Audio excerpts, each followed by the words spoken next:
Hello friends, ITI classes के YouTube channel पर आप सभी का बहुत बहुत स्वागत है। तो दोस्तों, आज की वीडियो में हम जो बात करने वाले हैं वो बात करने वाले हैं पॉलीफेज सिस्टम के विषय में, पॉलीफेज इलेक्ट्रिक सिस्टम कह लीजिए चाहे। तो आज हम उसके विषय में बात करेंगे। उससे संबंधित हम बात करने वाले, क्योंकि पिछली वीडियो में हम लोग जो है बात कर चुके थे सिंगल फेज मोटर्स, ट्रांसफार्मर, इन सब चीज़ों के विषय में बात की थी। उसके बाद में बात की थी हमने पॉलीफेज के बारे में, पॉलीफेज में जिसमें हमने आपसे बताया था कि 3 फेज जो मोटर्स होते हैं या फिर जनरेटर्स होते हैं वो किस प्रकार से कार्य करते हैं। आज हम बात करेंगे कि जब बात हम 3 फेज की कर रहे हैं तो उसके अंदर किस प्रकार की वाइंडिंग होती है, किस प्रकार के उसके कनेक्शन होते हैं और उसकी रिक्वायरमेंट क्या है। तो चलिए वीडियो को शुरू करते हैं। देखिए, सबसे पहले तो हम ये कहते हैं कि भाई हमारे पास में क्या है, 3 फेज की वाइंडिंग होती है। 3 फेज की वाइंडिंग हो गई पहली। तो दूसरा, हम लोगों ने जब बात की थी पॉलीफेज के विषय में तो वहां हमने पढ़ा था क्या, आपका 3 फेज के बारे में पढ़ा था। तो 3 फेज में एक और चीज थी कि हमने ये कहा था कि भाई जो आपके फेज होंगे उनके सबके बीच में क्या होगा, जो फेज डिफरेंस होगा वो लगभग 120 डिग्री का होता है। तो 120 डिग्री की बात हो गई, तो 120 डिग्री का क्या होगा, फेज डिफरेंस हो जाएगा आपका, फेज का अंतर कहिए। तो फेज का जो अंतर है वो 120 डिग्री का हो जाएगा। उसको भी हम देखेंगे अभी वेक्टर डायग्राम जब हम बनाएंगे, वहां हम आपको दिखाएंगे कि 120 डिग्री का कैसे कैसे होता है। अब 3 वाइंडिंग है, हम ये कहते हैं कि जो 3 वाइंडिंग होती हैं भाई, हम इस तरीके से वाइंडिंग को शो करते हैं। एक वाइंडिंग मेरी ये हो जाए, एक वाइंडिंग मेरी ये हो गई, या फिर एक वाइंडिंग मेरी ये हो गई, तो मेरे पास में 3 वाइंडिंग हो जाती हैं। अब 3 वाइंडिंग है, अगर मैं कहूं ये 3 वाइंडिंग कहां कहां होंगी भाई, या तो मैं कह दूं मोटर के अंदर होंगी। 3 फेज मोटर ले लीजिए आप, तो 3 फेज मोटर कहिए, 3 फेज आप जनरेटर कह लीजिए, ठीक है। तो इस प्रकार से इन सभी के अंदर जो है क्या होंगे, 3 फेज होंगे, यानी कि 3 वाइंडिंग होगी। अब यदि एक वाइंडिंग ये है, दूसरी ये, तीसरी है, अब इनके क्या है, 2 सिरे हैं। एक ये वाला सिरा होगा, एक ये से वाला। अगर मैं कहूं कि भाई ये वाला मेरा सिरा A है तो ये मेरा दूसरा A1 हो जाएगा इस वाइंडिंग का। सेकंड वाइंडिंग मेरी अगर है तो उसको B, और उसका सेकंड सिरा मेरा B1 B। ये तीसरी वाइंडिंग, इसको यदि मैं C और इसको कहूंगा मैं C1।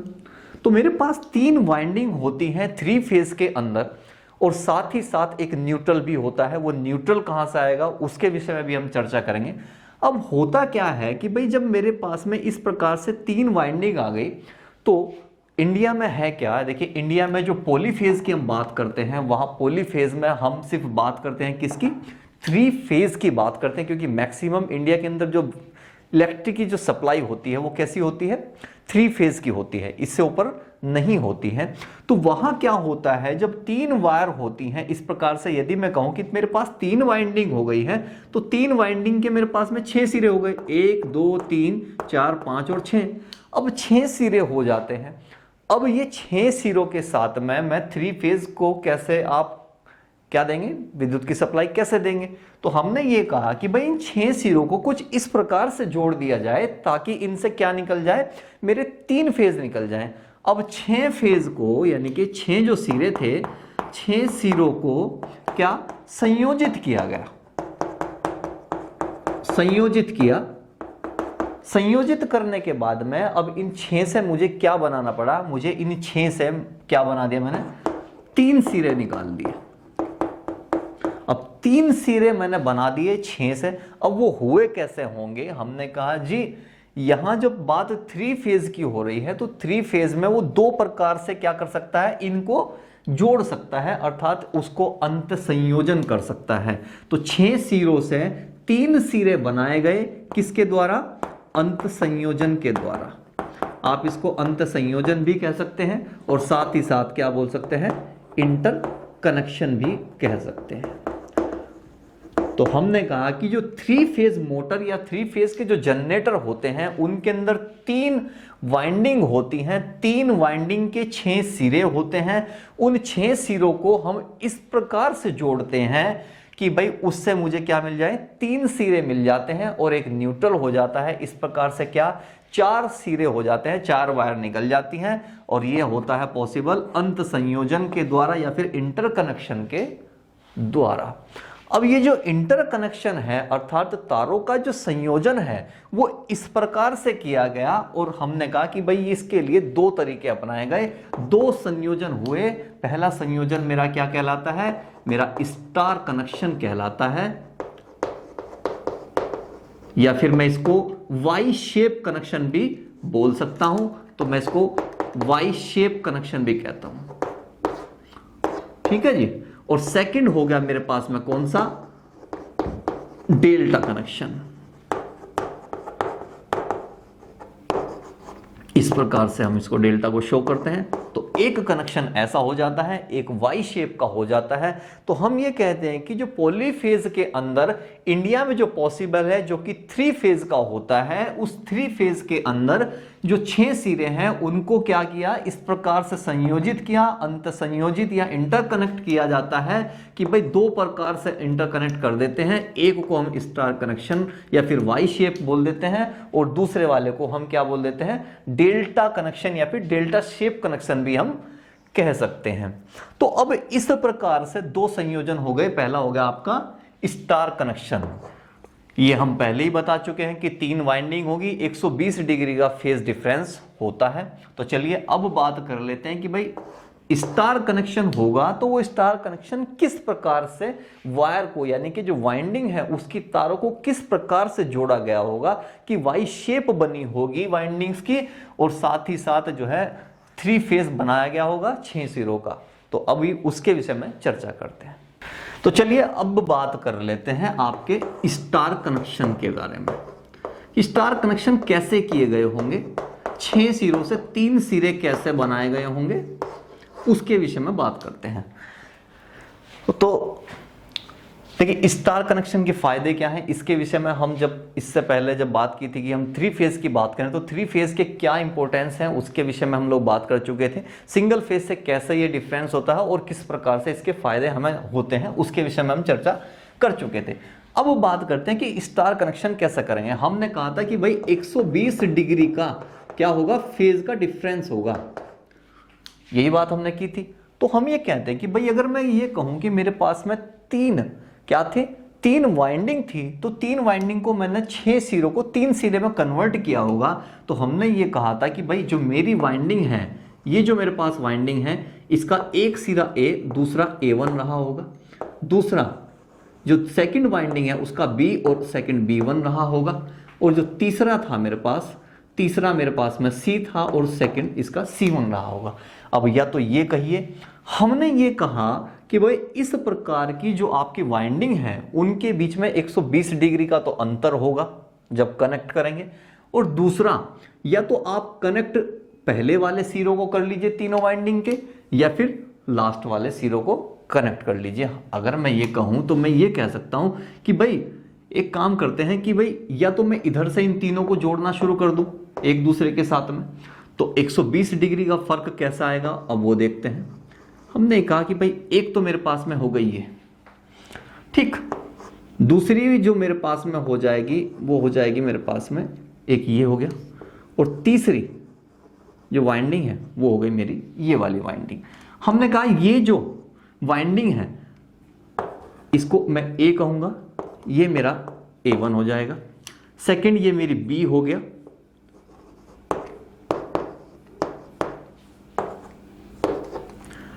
ये A हो गई, ये B हो गई, ये C हो गई, और यहां पर इसका C1 हो गया।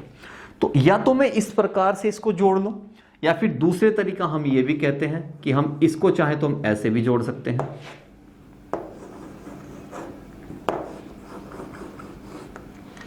भाई ये मेरा हो गया क्या, स्टार पॉइंट। भाई इसको या तो मैं स्टार पॉइंट कहूंगा या फिर मैं इसको क्या कह सकता हूं, स्टार सेंटर भी मैं इसको बोल सकता हूं। ये मेरी क्या हो गई, आपकी A वाइंडिंग हो गई। तो इसको वाइंडिंग को इधर से A और इसको A डैश कर दीजिए, यहां इसको B, यहां इसको B डैश कर B1 कर दीजिए, और इसको मैं आपको C, और ये मेरा पॉइंट यहां पर क्या कहलाएगा, ये C1 कहलाएगा, सॉरी ये C और ये C1 कहलाएगा। तो हम ये कहते हैं कि भाई या तो आप एक काम करिए इधर के, यानी कि या तो आप शुरू के सिरों को तीनों को जोड़ के एक पॉइंट बना लीजिए, सेंटर बना दीजिए, या फिर आप लास्ट वाले पॉइंटों को जोड़ करके एक सेंटर बना लीजिए, ठीक है। तो हम इस प्रकार से इसको कर सकते हैं। तो हमने कहा कि या तो एक काम कर लें कि भाई इन सब को जोड़ दें, प्लस कर लीजिए और एक पॉइंट बना लीजिए, बाकी को सबको क्या है, इनको बाकी को हम फेज बना लेंगे। या फिर एक काम करते हैं भाई, इधर से जोड़ देते हैं सबको और बाकी के जो 3 सिरे हैं उनको हम खुला छोड़ देंगे और उनको क्या हम फेज बना लेंगे। अब फेज के लिए हमने कहा था कि फेज बनाने के लिए हम क्या करते हैं, आर वाई और बी लेते हैं। ये क्या होता है जी, हमने कहा जो पहले वाला यानी कि ए जो हमारी वाइंडिंग होगी उसका जो खुला सिरा होगा, सपोज कीजिए अगर मैं इधर से बांध देता हूं, इधर से मैंने बांध दिया यानी कि ए बी और सी इन तीनों को यदि मैं बांध के एक पॉइंट बना लेता हूं तो ये मेरा क्या है, स्टार पॉइंट कहलाएगा। तो ये स्टार पॉइंट जो है मेरा न्यूट्रल फेज कहलाता है। तो अगर मैं इधर से बांध देता हूं तो जो ये मेरे बाकी के तीनों सिरे जो रहेंगे ये सब के सब क्या हो जाएंगे भाई, सपोज कीजिए ये वाला मेरा क्या हो जाएगा, ये मेरा वाई फेज हो जाएगा, इसके ये मेरा क्या हो जाएगा, आर फेज हो जाएगा, ये मेरा वाई फेज हो जाएगा और ये मेरा बी फेज हो जाएगा। तो हम इसको क्या आर वाई और बी फेज कहते हैं। आर का मतलब होता है आपका रेड, वाई का मतलब होता है आपका येलो और बी का मतलब होता है ब्लू। आपने बहुत सी बार देखा होगा, आप अपने घरों में जो तार यूज करते हैं, आपके घरों में जो वायरिंग होती है तो उस वायरिंग में जो होते हैं लाल पीले हरे काले इस प्रकार के जो हैं आपके जो वायर्स होते हैं उनका इस्तेमाल किया जाता है। तो इनका इस्तेमाल जब करते हैं तो इनको एक सीक्वेंस में लगाया जाता है, अर्थात पहले रेड को लेंगे, येलो को लेंगे या ब्लू को लेंगे, या फिर एक काम करेंगे हो सकता है रेड ब्लू और येलो को ले लिया जाए, ये डिपेंड करता है आपके फेज पर। लेकिन हम ये कहते हैं कि जो फेज होते हैं उनको इसी क्रम में रखा जाता है, रेड येलो और ब्लू, शॉर्ट में हम इनको आर वाई और बी कह देते हैं। तो हमने कहा कि पहली जो वाइंडिंग होगी उस वाइंडिंग का जो हमारा सिरा होगा यदि मैं इधर से जोड़ देता हूं, बाकी के जो सिरे हैं वो मेरे फ्री हो जाएंगे, वो मेरे क्या कहलाएंगे, फेज कहलाते हैं। तो फेज यानी कि ये मेरा वाई हो, ये मेरा आर हो जाता है, रेड ये मेरा येलो और ये मेरा क्या हो गया ब्लू। तो आप कनेक्शन चाहे तो इस प्रकार से कर दीजिए, चाहे तो सिरों को इधर से जोड़ लीजिए और चाहे सिरे इधर से जोड़ लीजिए, जो जुड़ जाएंगे वो आपका न्यूट्रल पॉइंट बना देंगे और बाकी के जो फ्री रहेंगे सिरे वो मेरे क्या हो जाएंगे, वो मेरे फेज बन जाएंगे, आर फेज वाई फेज और ब्लू फेज, ये मेरे सिरे बन जाते हैं। अर्थात ये मेरे क्या है, आउटपुट का काम करते हैं। ये मेरा क्या हो जाएगा, ये मेरा एक न्यूट्रल बन जाएगा, ये मेरा न्यूट्रल पॉइंट हो जाएगा। अर्थात जब तीनों सिरे जहां मिलेंगे वो पॉइंट मेरा न्यूट्रल कहलाएगा और बाकी के जो मेरे सिरे होंगे वो मेरे फेज कहलाते हैं। तो ये हो गया, एक ये हो गया, एक ये निकल गया पॉइंट और एक पॉइंट मेरा ये निकल जाता है। तो ये वाला मेरा क्या कहलाता है, बी फेज कहलाता है। ये मेरा आर हो गया और ये मेरा क्या कहलाता है, येलो फेज कहलाता है। अच्छा, अब हमने इससे पहले क्लास में कुछ लैंग्वेज पढ़ी थी जहां हमने ये बताया था कि भाई फेज और लाइन के विषय में हमने बात की थी। हमने कहा था कि फेज वोल्टेज होता है, इसी प्रकार से फेज लाइन होता है। फेज वोल्टेज को हमने क्या कहा, वीपी कह दिया और जो फेज आपकी जो लाइन वोल्टेज थी हमने उसको वीएल कह दिया।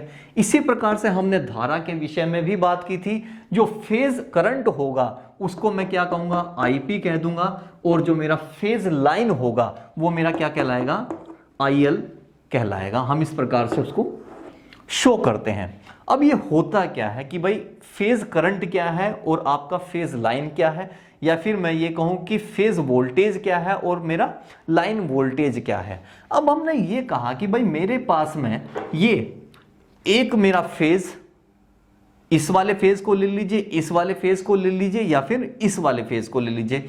हमने कहा भाई मेरा जो एक फेज होगा और उसका जो न्यूट्रल होगा, ये दोनों के बीच में जो वोल्टेज होगा, अर्थात ये न्यूट्रल पॉइंट और ये फेज, या फिर ये फेज और ये न्यूट्रल पॉइंट, या फिर ये फेज और ये न्यूट्रल पॉइंट, इनका जो बीच का वोल्टेज होगा, अर्थात इन दोनों के बीच का जो वोल्टेज होगा वो मेरा क्या कहलाएगा, फेज वोल्टेज कहलाता है। अब चाहे तो इसको और इसके बीच में ले लीजिए। देखिए न्यूट्रल जरूर आएगा। किसी भी फेज को ले लीजिए, चाहे आप आर को ले लीजिए, चाहे वाई को ले लीजिए और चाहे बी को ले लीजिए, एक फेज और एक साथ ही न्यूट्रल के बीच में जो वोल्टेज होगी वो मेरी क्या कहलाती है? फेज वोल्टेज कहलाती है।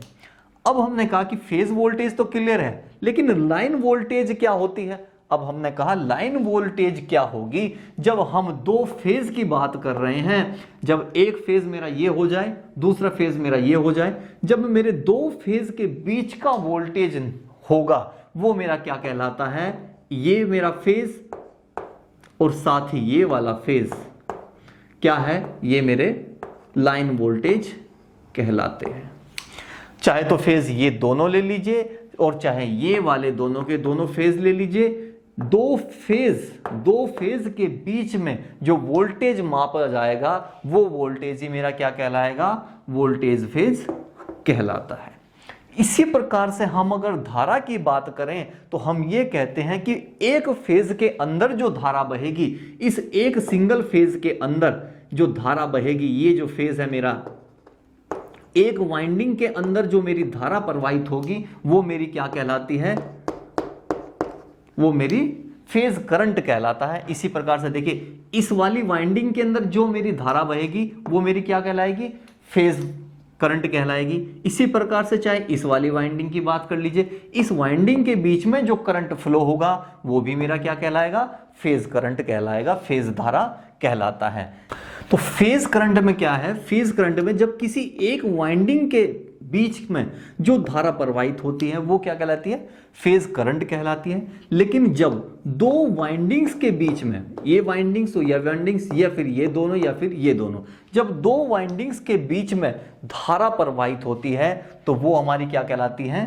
जब इन दो के बीच में धारा प्रवाहित होगी तो वो मेरी क्या कहलाएगी? लाइन करंट कहलाती है।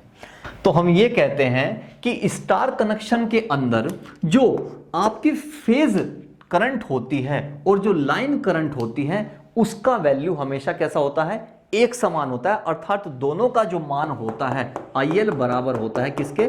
IP के। ऐसा होता है। क्यों होता है यहां बात करते हैं।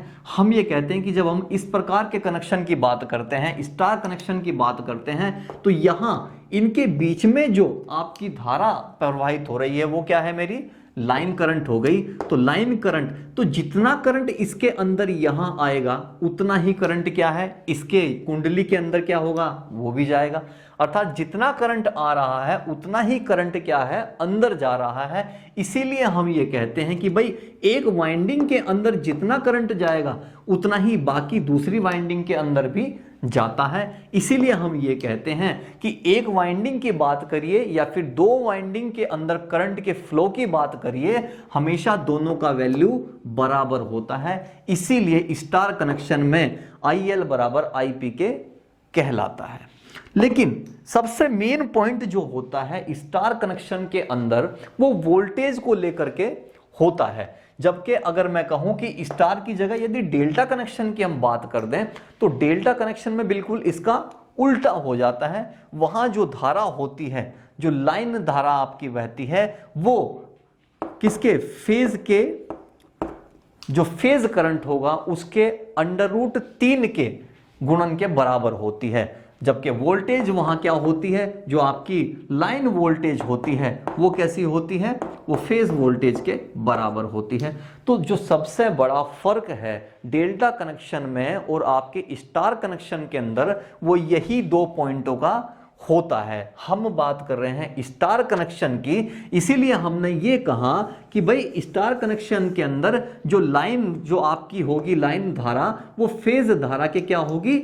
इक्वल होती है, बराबर होती है। क्योंकि जब एक वाइंडिंग के अंदर जितनी धारा बह रही है उतनी दूसरे के अंदर सप्लाई होगी। तो एक पॉइंट तो यहां से हो गया ये। लेकिन जो सबसे महत्वपूर्ण पॉइंट है वो ये होता है कि स्टार कनेक्शन के अंदर जो आपकी लाइन वोल्टेज होती है वो आपके फेज वोल्टेज की क्या होती है? √3 गुणा होती है। ये होता है जी आपके लाइन वोल्टेज जो होती है फेज वोल्टेज के √3 गुणा के बराबर होती है। अब ये इसकी वजह क्या है कि ऐसा होता क्यों है, उसके विषय में हम बाद में चर्चा करेंगे। अब हम बात कर लेते हैं कि स्टार कनेक्शन का जो होता है, स्टार कनेक्शन की विशेषताएं क्या होती हैं, उसका महत्व क्या होता है। अर्थात मैं वो पॉइंट बता दूंगा आपको कि इसके अंदर किस किस प्रकार से जो संयोजन किया गया है, उन संयोजन के फायदे क्या क्या होंगे, क्या क्या उनका महत्व हो जाता है, उसके विषय में चर्चा करते हैं। चलिए अब बात कर लेते हैं स्टार कनेक्शन जो मेरा होगा उसकी जो महत्व है, उसका क्या महत्व होगा, यानी कि इंपॉर्टेंस क्या होगी। महत्व कहिए या फिर इंपॉर्टेंस कह लीजिए। हमने ये कहा कि भाई पॉइंट टू पॉइंट बात करते हैं। हमने ये कहा था कि भाई अगर स्टार कनेक्शन होगा तो उसके अंदर जो मेरा लाइन धारा होगी वो मेरी क्या, फेज धारा के बराबर होगी। पहला पॉइंट तो मेरा हो गया ये। और होगी क्यों, उसके विषय में बात कर चुके हैं कि क्यों हुआ है ऐसा। अब बात करते हैं कि भाई जो मेरी लाइन वोल्टेज होगी वो किसके, जो मेरी फेज वोल्टेज होगी उसके √3 के बराबर होती है, या था √3 गुणा के बराबर होती है। ये हो गया मेरा सेकंड पॉइंट। अब चूंकि ये पॉइंट सबसे ज्यादा इंपॉर्टेंट है तो बात करते हैं कि भाई ये होगा क्योंकि √3 गुणा के बराबर ही क्यों नहीं हुआ, ये VL बराबर VP के क्यों नहीं हो गया जब IL बराबर IP के है। तो ये जो √3 आया है, ये √3 आया कहां से है, उसके विषय में बात करते हैं। तो हमने ये कहा कि भाई जो मेरी वाइंडिंग्स होती हैं वो मेरी वाइंडिंग कुछ इस प्रकार की होती हैं। क्योंकि 3 फेज की बात कर रहे हैं, 3 फेज में जो वाइंडिंग्स होती हैं वो इस प्रकार से होती है कि उनके बीच में क्या होता है, 120 डिग्री का कोण होता है। अब चूंकि जो मेरी जो वाइंडिंग है, ये मेरी जो पहली वाइंडिंग है, इसका जो ये सिरा है, हमने इसको क्या कहा, हमने इसको कहा कि भाई ये मेरा R फेज होगा, इसका ये वाला सिरा जो होगा ये मेरा Y फेज होगा, और जो मेरा ये तीसरा सिरा है ये मेरा क्या होगा, B फेज होगा। अब अगर मैं ये कहूं कि भाई ये जो पॉइंट है ये मेरा क्या है, ये न्यूट्रल होगा, तो अगर मैं ये न्यूट्रल ले लूं तो जब एक फेज और ये मेरा न्यूट्रल जो पॉइंट है, एक फेज और न्यूट्रल के बीच में जो वोल्टेज होगी वो मेरी कौन सी कहलाएगी, फेज वोल्टेज कहलाएगी। भाई मैं इसको फेज वोल्टेज कहूंगा, लेकिन ये कौन सा फेज है, R और N का फेज है, तो इसलिए मैंने इसको क्या कहा, VRN से शो कर दिया। अब ये वाली जो मेरी वाइंडिंग है, इस वाइंडिंग और साथ में जो न्यूट्रल फेज है, जो मेरा न्यूट्रल है और ये Y फेज है, इन दोनों के बीच में जो वोल्टेज होगी वो मेरी कौन सी वोल्टेज कहलाएगी, वो मेरी क्या कहलाएगी, VYN वोल्टेज कहलाएगी। अर्थात जो फेज वोल्टेज होगी वो VYN से शो करेंगे। इसी प्रकार से जब तीसरी वाइंडिंग जो मेरी B है, मैंने लिखा है जिसको B फेज कहा है, तो B फेज और एक न्यूट्रल, जब किसी एक फेज और न्यूट्रल के बीच में जो वोल्टेज होती है वो कैसी होती है, फेज वोल्टेज होती है। तो जब B फेज और न्यूट्रल दोनों के बीच में वोल्टेज को नापा जाएगा तो वो मेरा क्या कहलाएगा, वो भी मेरा फेज वोल्टेज कहलाएगा, लेकिन कौन सा कहलाएगा, चूंकि B की बात करें तो वोल्टेज BN कहलाएगा। तो हम जब बात करते हैं कि भाई मेरे पास में जो अलग अलग फेज हैं उनका वेक्टर डायग्राम कैसा होगा, तो वो कैसा होगा वो देख लेते हैं एक बार। वो भी कुछ इस प्रकार से ही होगा। हमने कहा कि भाई ये मेरे पास में 3 अलग अलग फेज है और तीनों फेज का अलग अलग वेक्टर डायग्राम है। एक चीज हमने पहले ही कह दी थी, अर्थात एक और पॉइंट की अगर मैं कहूं तो एक पॉइंट हमारा ये भी था कि सभी के बीच में जो है फेज का जो अंतर होगा वो कितना होगा, 120 डिग्री का क्या होगा, फेज का डिफरेंस होगा। देख लीजिए फेज है तो फेज अलग अलग कितना है, 120 डिग्री का डिफरेंस आ गया। हमने कहा कि ये जो मेरा Y वाला था इसको मैंने क्या कहा, वोल्टेज RN कह दिया, ये फेज वोल्टेज का हो गया इसको मैंने क्या बोला, VYN बोल दिया, और ये मेरा जो आ गया ये मेरा क्या आ गया, BN आ गया। हम ये कह रहे हैं कि भाई अब चूंकि ये AC का करंट है, अब हमने ये कहा था कि जो लाइन वोल्टेज होगी जो लाइन वोल्टेज होती है वो लाइन वोल्टेज किसके बराबर होती है, हमने कहा था कि जो 2 फेज होंगे उन 2 फेज के सदिश योग के बराबर होती है आपकी लाइन वोल्टेज। अब वो सदिश योग किस प्रकार से होगा, तो अगर मैं इसको शॉर्ट में लिख दूं, मैं ऐसे लिख देता हूं, तो हमने कहा था कि भाई जो लाइन वोल्टेज होगी वो मेरे दो फेज ले लीजिए, चाहे तो ये दो फेज ले लीजिए और चाहे ये दो ले लीजिए और चाहे ये दो फेज ले लीजिए, इन दो फेज के सदिश योग के बराबर होती है आपकी लाइन वोल्टेज। तो हमने कहा कि भाई ये दो फेज मैं ले लेता हूं और दोनों के बीच में यानी कि इसका जो फेज वोल्टेज होगा वो और साथ ही इसका जो फेज वोल्टेज होगा उन दोनों के सदिश योग के बराबर होगा। लेकिन सदिश योग कैसे होता है? हमने कहा कि भाई जो सदिश योग होता है वो इस प्रकार से नहीं होता है, क्योंकि देखिए होता क्या है, जो आप जब घूमता है अर्थात जब अंदर घूर्णन गति होती है मोटर के अंदर, जब घूमता है तो वहां क्या होता है, चूंकि एसी के करंट होता है तो एसी का करंट कैसा होता है, एक बार प्लस जाता है अधिकतम और एक बार माइनस अधिकतम वो जाता रहता है। जब इस प्रकार से करंट जो है अप एंड डाउन करता है तो वो क्या होता है, एक बार पॉजिटिव में आता है एक बार वो निगेटिव में जाता है। तो हमने ये कहा कि भाई इनके बीच में 120 डिग्री था, सभी के बीच में मान लीजिए सबके बीच में 120 डिग्री है। तो हमने ये कहा कि भाई यदि मैं ये कहूं कि ये मेरा वोल्टेज Rn है तो इसके ठीक अपोजिट में ये Vrn होगा, लेकिन कैसा होगा, निगेटिव का होगा, चूंकि ये वोल्टेज Vrn है यानी कि R फेज जो है वो न्यूट्रल के साथ में जो वोल्टेज बना रहा है एक पॉजिटिव बनाता है एक निगेटिव बनाता है। तो ये पॉजिटिव वाली है, ठीक। अगर मैं इसके पीछे ले जाऊं तो वो कैसी होगी, माइनस होगी, क्योंकि 180 का फर्क होता है, ठीक है। इसी प्रकार से अगर मैं ये कहूं कि VYN पॉजिटिव है तो इसके अगर मैं पीछे ले जाऊं इसको तो क्या होगी, एक निगेटिव हो जाएगी, क्योंकि सदिश योग कैसा होता है, एक पॉजिटिव और एक निगेटिव का होता है। इसी प्रकार से जो वोल्टेज Bn है उसका भी ठीक एक निगेटिव पॉइंट होगा जो कि इसके पीछे की तरफ, जो कि 180 डिग्री के बाद होगा। हमने ये कहा कि भाई ये जो मेरा पॉइंट है VYN का, तो मैं ये कह रहा हूं कि इन दोनों के बीच में जो मेरा लाइन वोल्टेज है वो कितना है। हमने कहा कि भाई एक काम करते हैं, इसके लिए हम कह रहे हैं कि भाई निगेटिव वाला भी हमें एक चाहिएगा, क्योंकि निगेटिव को पॉजिटिव के साथ में जोड़ना पड़ेगा, तब जाके मैं जो हूं क्या निकालता हूँ, लाइन वोल्टेज निकालूंगा। हमने कहा कि भाई एक काम करते हैं, इसको जो है रेखा को हम पीछे की तरफ खींच लेते हैं, पीछे की तरफ खींच दिया। अब ये वाला जो पॉइंट था ये मेरी वोल्टेज क्या है, VYN है, तो ये वाली जो मेरी वोल्टेज होगी वो कैसी होगी, VYN ही होगी। नेगेटिव कैसी होगी, निगेटिव वाली होगी, या तो मैं निगेटिव कह दूं, या फिर हम दूसरा तरीका क्या होता है, जब हम तार को बदल देते हैं तो उसमें क्या है, पॉजिटिव भी कर सकते हैं, तो आप इसे NY भी कर सकते हैं और चाहे तो इसी प्रकार से माइनस में भी रख सकते हैं। तो ये पॉजिटिव वोल्टेज था मेरा, इसी प्रकार से एक नेगेटिव वोल्टेज हो गया। हमने कहा भाई सभी के बीच में 120 डिग्री का फर्क है, यहां भी और यहां भी 120 डिग्री। चूंकि ये वाली जो वोल्टेज का मेरा वेक्टर डायग्राम है वो जब मैं पीछे ले जाता हूं तो ये 120 के क्या है, दो हिस्से कर देगा, अर्थात एक 60 का ये हो गया और दूसरा एक मेरा 60 डिग्री का ये हो जाता है, ठीक है जी। अब हमने ये कहा था कि जो लाइन वोल्टेज होती है वो क्या होती है, दो जो फेज होते हैं उनके सदिश योग के बराबर होती हैं। तो हमने कहा भाई एक लाइन वोल्टेज तो मेरा ये, एक तो फेज वोल्टेज मेरा ये आ गया और दूसरा फेज वोल्टेज मेरा ये आ जाता है, जिनमें एक पॉजिटिव होता है और एक निगेटिव होता है। अब हमने क्या कहा, हमने ये कहा कि भाई दोनों के बीच में कहीं ना कहीं लाइन वोल्टेज होगा। अब हम कह रहे हैं कि दोनों के बीच में होगा, तो हमने कहा इसके भी दो पार्ट कर देते हैं। तो हमने कहा कि इन दोनों फेज वोल्टेज के बीच में हमारा क्या होगा, कहीं ना कहीं लाइन वोल्टेज होता है।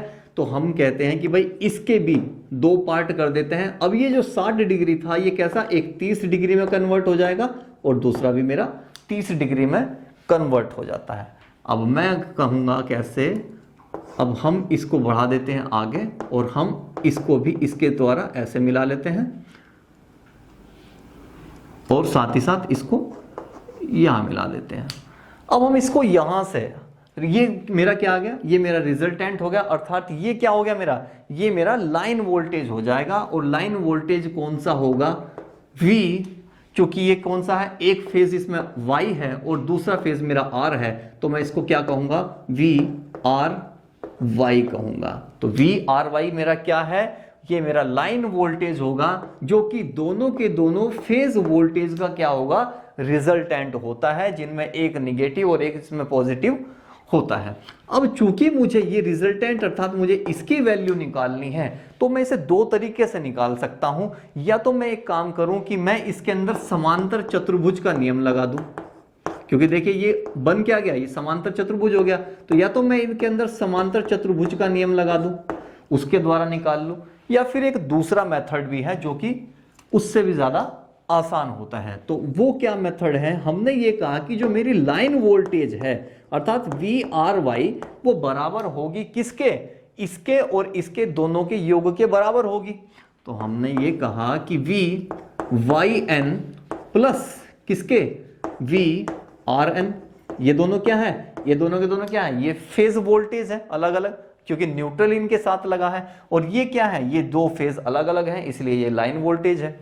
हम ये कहते हैं कि भाई जब ये वोल्टेज है और इनके बीच में क्या है, 30-30 डिग्री का कोण बना हुआ है जब थीटा की वैल्यू होती है। इससे पहले जब हम चैप्टर AC के बारे में पढ़े थे तो उसमें हमने बताया था कि जो AC का करंट होता है उसका जो होता है उसके अंदर कुछ इस प्रकार से क्या होती है, फ्रीक्वेंसी बनती है AC के करंट में। जबकि DC की अगर हमने बात की थी तो DC के करंट में क्या होता है, वहां क्या होता है, धारा के अर्थात I के और V के बीच में किसी भी प्रकार का कोई कोण नहीं बनता, अर्थात थीटा की वैल्यू क्या होती है, शून्य होती है। लेकिन AC के मैटर में थीटा की वैल्यू कुछ ना कुछ जरूर होती है। जैसे कि अगर यहां बात करें तो थीटा की वैल्यू 30 होती है, तो इस थीटा की वैल्यू को निकालने के लिए हमें कोस थीटा का इस्तेमाल करना पड़ता है। तो जब इस वोल्टेज की बात करते हैं तो इस वोल्टेज के साथ भी 30 डिग्री है, और इस वाली के साथ जब बात करते हैं रिजल्टेंट को निकालने के लिए तो वहां भी 30 डिग्री होता है।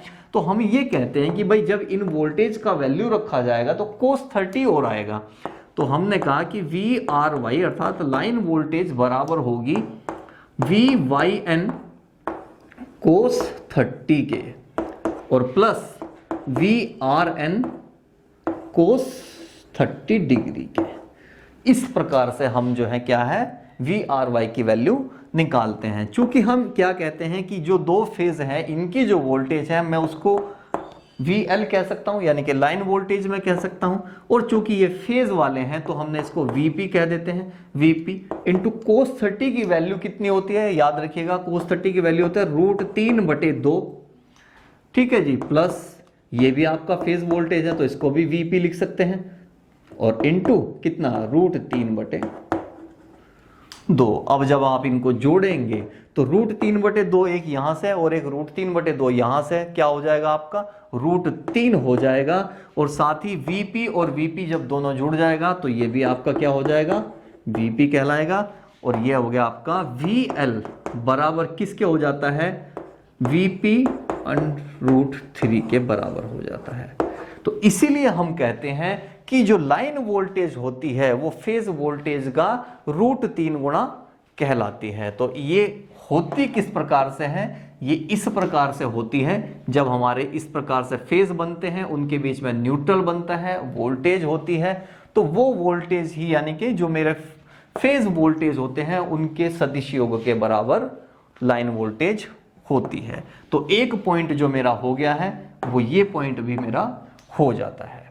तो इस प्रकार से क्या है, इसके कुछ महत्व हैं जो कि आपके पॉलीफेज सिस्टम के होते हैं। हम ये कहते हैं कि जो स्टार कनेक्शन होते हैं उसकी जो इतनी सारी इंपॉर्टेंस है। अच्छा, इसका जो एक और जो सबसे बड़ा फायदा है, जो पांचवा पॉइंट है, वो पॉइंट ये होता है जिस प्रकार से इसके अंदर 3 वाइंडिंग होती हैं, यदि कोई भी एक वाइंडिंग इसकी खराब हो जाएगी तो बाकी कितनी बची, 2 वाइंडिंग बचती हैं। तो अब होगा क्या, जो इसकी पावर कंजम्पशन होगी अर्थात ये जो पावर यूज करेगा वो सीधे सीधे क्या हो जाएगी, 1/2 हो जाती है। अर्थात जो पावर कंजम्पशन होती है किसके अंदर, स्टार कनेक्शन के अंदर, यदि एक वाइंडिंग खराब हो जाती है तो पावर कंजम्पशन कितनी हो जाएगी, आधी हो जाती है। यदि 60 की ले रहा था तो फिर कितना हो जाएगा, डायरेक्ट 30 की आपकी पावर कंजम्पशन हो जाती है। तो फ्रेंड्स, इस प्रकार से आपका स्टार संयोजन होता है कंप्लीट। नेक्स्ट वीडियो में हम बात करेंगे डेल्टा कनेक्शन के बारे में कि पॉलीफेज सिस्टम के अंदर जो डेल्टा कनेक्शन होता है उसमें किस प्रकार से कनेक्शन किए जाते हैं। वहां आपको 6 जो वायर बनती है वहां 6 से हम कैसे 3 बनाते हैं उसके विषय में अगली वीडियो में चर्चा करेंगे। तब तक के लिए धन्यवाद।